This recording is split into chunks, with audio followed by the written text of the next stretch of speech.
Si monyet pintar dan buaya licik. Di tepi sungai yang lebar, hiduplah seekor monyet cerdas yang tinggal di pohon besar. Monyet itu sangat suka makan buah-buahan segar di seberang sungai. Tetapi ia tidak bisa berenang. Di sungai yang sama, seekor buaya licik sering mengintai mangsa dari bawah air. Buaya itu lapar dan ingin mencoba daging monyet.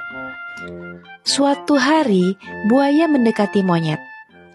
"Wahai monyet, mengapa kau tidak pernah mencoba buah-buahan di seberang sungai? Mereka lebih manis dan segar," kata buaya sambil tersenyum.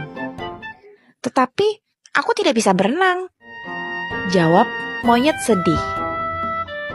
"Naik saja di punggungku, aku akan membawamu ke sana," tawar buaya dengan penuh muslihat.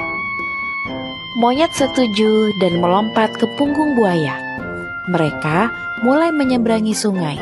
Di tengah perjalanan, buaya berkata, "Monyet, aku sebenarnya ingin memakan hatimu karena itu sangat lezat."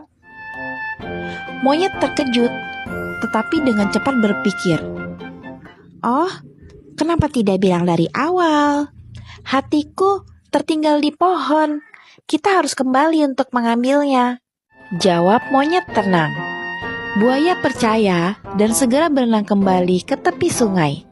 Sesampainya di sana, monyet melompat ke atas pohon dengan cepat.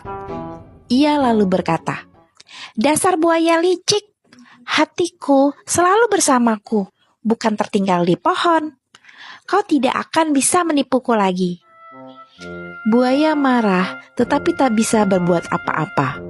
Ia hanya bisa menatap monyet dari bawah sambil mengeluh.